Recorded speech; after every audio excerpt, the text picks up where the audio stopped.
On a holiday, kahit na holiday, we are very grateful to the media for joining us. May nagsabi nga sa media, uy, holiday sana. Pero sa gobyerno yata, we have people na holiday nagtatrabaho pa, and from the private sector. Welcome to Pandesal Forum here at 84-year-old Kamuning Bakery Cafe. We have a very important topic today. It's a very unique and very progressive advocacy. Our topic today is urban farming and peri-urban farming in the Philippines. Ang tawag sa Tagalog dito, agrikultura sa kalunsuran para sa masaganang kinabukasan. Agriculture in the urban areas for a more prosperous future.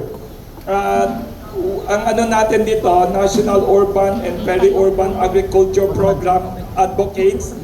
I will properly introduce every speaker here later on. Every one of them will give an opening statement about urban farming and peri-urban agriculture. Then we welcome questions from the media. I'll mention their names muna, pero later on I'll introduce them one by one. Of course, we have here former Secretary of Agriculture, Dr. William Dar here. Yes. And all the way from a very hectic trip in South Korea, pero he is a civic leader who is very supportive of agriculture.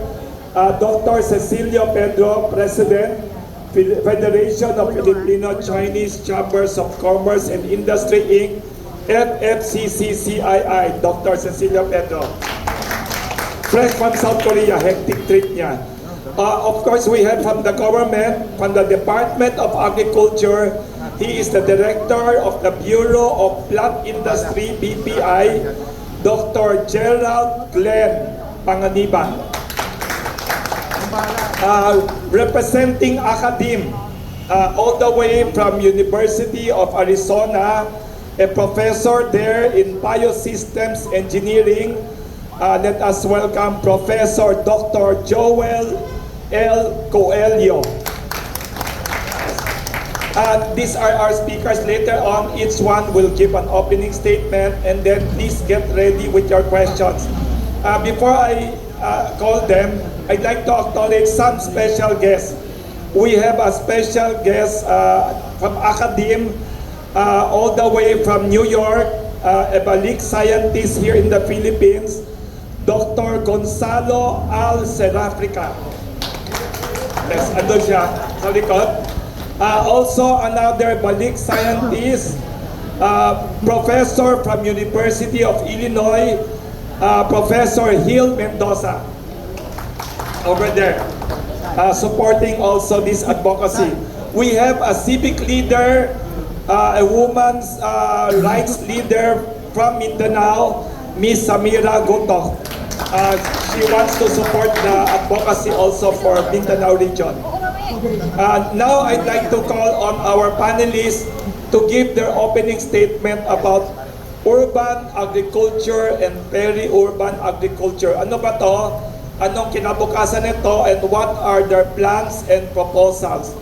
Of course, Dr. William Dar is very outstanding former Agriculture Secretary, Senior Advisor and Advocate of the Go Negosyo Kapatid Angat Lahat Agriculture Program. Let us welcome Dr. William Dar for his opening statement. Maraming salamat. Maraming salamat. Okay, maraming salamat. Sige po. Many thanks, Wilson, for the kind introduction. Well, presently I am representing here today Go Negosyo, Kapatid Angat Lahat Agri Program. This is a platform where the industry, the big brother, so to speak, in agriculture is in partnering with Go Negosyo as the conduit with government. So, kagaya po sa BPI, Department of Agriculture, may mga big brothers that are really working together to really support the farming sector, particularly in this case, the vegetable industry, the fruits industry, and many other commodity industries. Now, in relation to the topic today, on two occasions, I was Secretary of Agriculture. First, during the time of ERA, 1998, we started putting up an urban agriculture program here in Quezon City. So that continues to be going on up until today. The second occasion was when I was Secretary of Agriculture during the time of President Rodrigo Roa Duterte. I can still vividly remember during the Bureau Plant Industry Anniversary, January 17 of 2020, where I declared and advocated that an urban agriculture program be started. And this is way before the COVID-19 pandemic, officially starting March 16, 2020.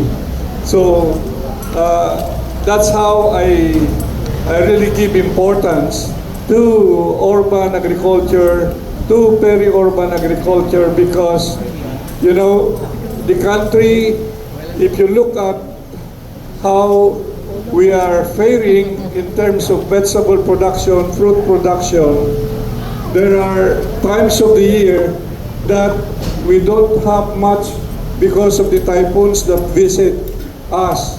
An average of 20 typhoons, about 5 of them very, very destructive. So, Benguet being the vegetable capital of the country, once having a strong typhoon, the vegetables are wiped out. In the same manner, for other provinces, Ilocos region, Cagayan Valley, and other regions, southern Tagalog, when a big typhoon is affecting the country, particularly these regions, then you will have again the problem of supply of fruits and vegetables. And that's how prices are going up after the event, the climatic event. So that's one key rationale why we have put in place institutionalizing again urban agriculture.